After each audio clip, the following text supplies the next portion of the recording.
Hi everyone. In this video we will be creating this dirt ground material. This will be a 3-part series. In the next video we will create some grass material and then we'll finish off with an Unreal Engine tutorial where we'll blend the two to create a good base for your terrain. Before we get started, I wanted to show an overview of the final material so it's easier to understand what we are doing and why. First, we will create this base noise pattern for the ground by blending and warping different noises. Next, we have the setup here, which is kind of complex, but once we create it, it will be fairly simple. The whole part is to create this shape here. Then we are just styling this and warping a base shape to get this brushed paint stroke look. Then we scatter it to get this painted noise pattern. We blend this with our height and base color. Finally, we are creating these scattered stones, which is a similar method to what we used in other tutorials, just with a slightly different look.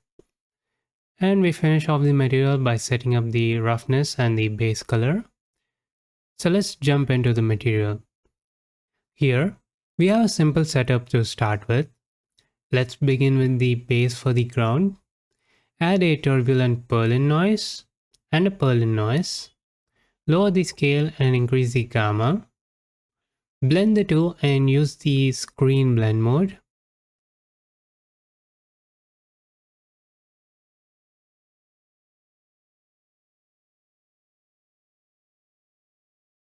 Let's add a slope blur, and for the input use clouds. Default is fine. Let's use a blur and lower the intensity.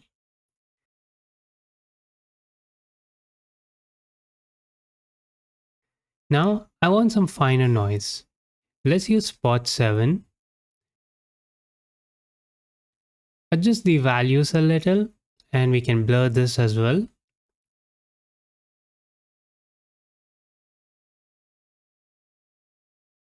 Let's blend these and set it to multiply.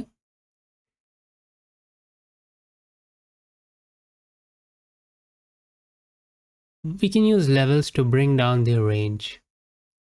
That will be it for the base height. Let's move on to the paint strokes pattern we saw earlier. Now I want to create something similar to the crystal slices node, but I find the controls there to be a bit limiting, so we are creating some things from scratch. Let's start with a gradient linear. Take a transform and simply flip it vertically. You can take another gradient and change the angle, but this is better because if we make any changes to the gradient, it will apply to the transform as well. We can then scatter these two. So far we use a tile scatter, but this time let's use a guided scatter instead. The difference between the tile scatter and the guided scatter is the guided scatter provides more control in the form of these guided input controls, which are missing in the tile scatter. We will explore some of these in coming videos, but feel free to experiment with all of the inputs. Let's adjust the parameters. We are trying to make it similar to the crystal slices look.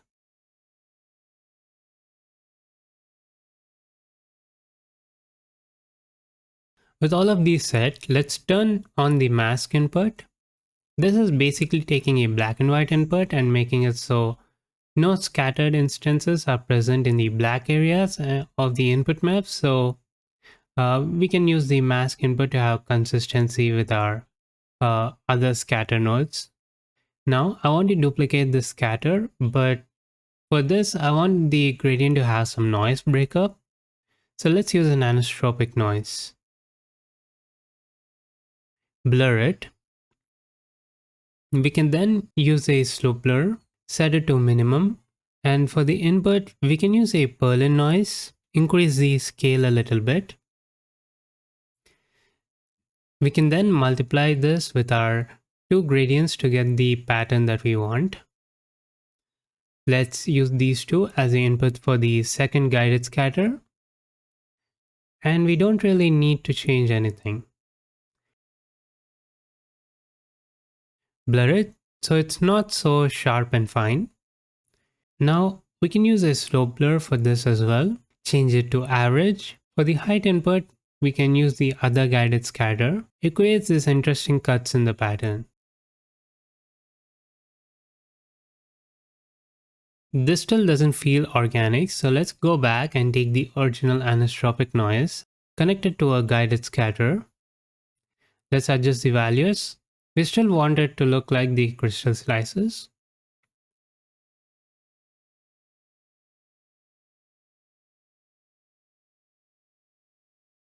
Now we can use a directional warp with our mean pattern, set the directions to n, and the direction count to 1, so it displaces in place.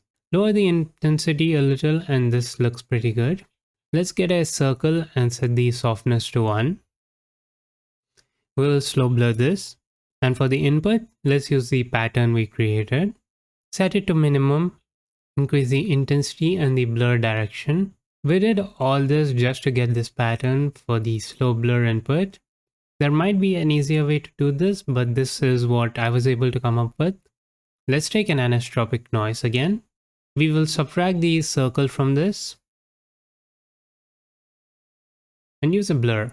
And we have this vertical noise. That's just black where the center of the circle is, so it won't be affected. Let's use another directional warp. Again, let's change the directions to n and the direction count to 1. Change the angle so it warps vertically. Now we can tile this pattern. Let's change the blend mode to maximum and add variance. Add some offset variance and a slight orientation variance. Increase the scale and we can stretch it as well.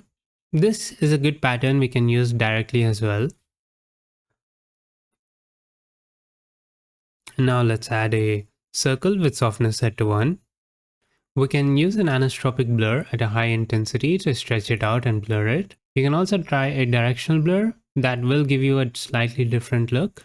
I like the anisotropic blur as it gives a more faded look at the borders. Now let's use a directional warp. For the intensity input, use the tile scatter. Set the directions to 4 and increase the intensity.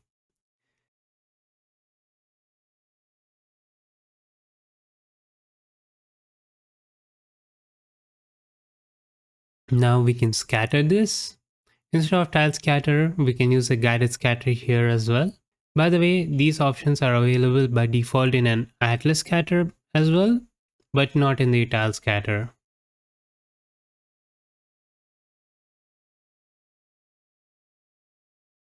We can use one of the inputs. Let's use the scale input. For this, we are going to use a Perlin noise. We are basically randomizing the scale based on the input noise, giving a little extra control. Or we can control the range of the Perlin to control the size ranges. So bring up the blacks to increase the minimum size. We can just use some levels to fine tune this.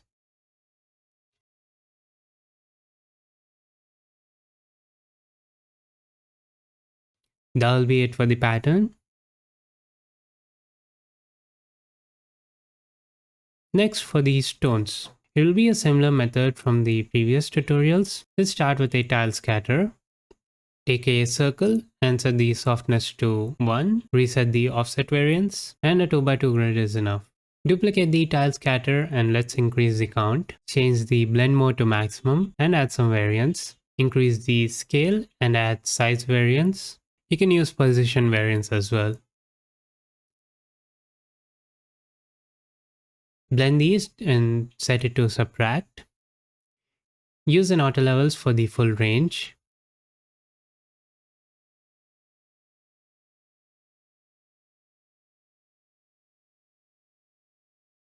Now to scatter these, let's add an atlas scatter node. Increase the count. Adjust the scale and variance. We can increase the offset variance as well. Now in the mask, if we reduce the density, it's just randomly removing some of them, but I basically want patches where there's a bunch of stones and some areas where there are none. We also don't want any overlap, so we can turn on collision and increase the collision scale till there are no overlapping patterns. Like we saw in the guided scatter, we have the input controls in the atlas scatter as well. Let's try the mask input. We can use this to control where our stones show up. Let's just experiment with some noises. You can try any that you want for this. I basically want clusters. So we will have this larger noise here, so the stones appear in the white areas. We are blending it with the smaller pattern to get more randomization in the patches where the stones appear. This is something you can't really achieve by simply reducing the density on the mask.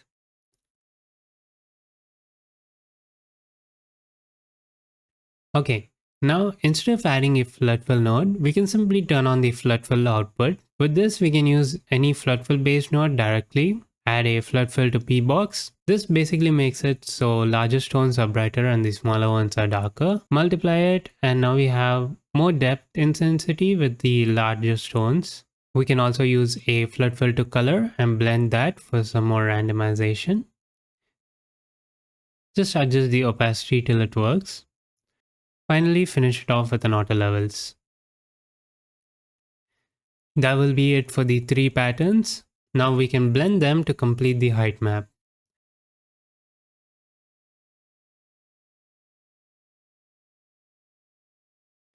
First, we will blend the base with the brush strokes pattern we made. Set it to add and use a very low intensity. We don't need it to be noticeable. We mainly want the pattern with the roughness and the color, so you can also skip this blend if you want. Next, let's blend the stones.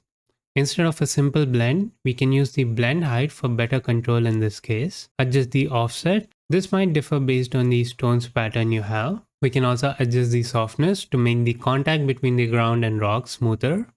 And also get rid of any pixelation or artifacts. The great thing about this is that we also have the mask output that we can use with the color and roughness. Next, use an auto levels for the full range. I also want to use a levels to manipulate the height map a little. Okay, that's it for the height. Let's move on to the roughness. Start with the height to curvature map. Invert it so we have some variation and the edges of the stones are darker, therefore more shiny. You can also see where the stone meets the ground is bright and rough. We want to emphasize that more. Take an ambient occlusion map, invert it. We can use a histogram select to slightly edit that. You can also use the levels. Let's add that onto our base. This adds roughness at the base and you can reduce the opacity. Next, let's blend the pattern that we made. Set it to add and lower the opacity. Okay, that will be all. We can finish it with a levels node for more control if we want to adjust the roughness range later.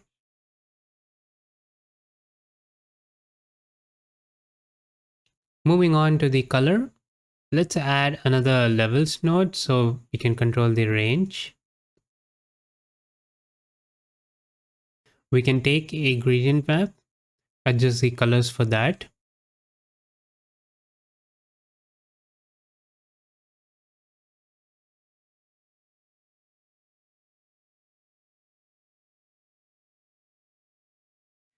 Next, we can blend the pattern we made. We can add it directly, but what I will do is take a blend node and multiply a Perlin noise to add some more randomness to this.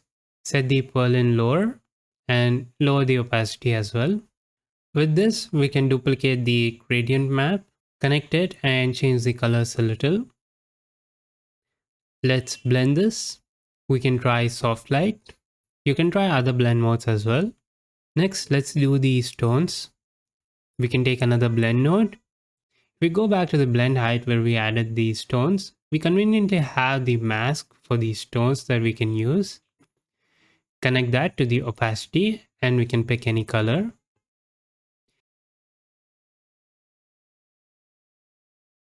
Okay, we can finalize the base color with a HSL node and make any adjustments to that.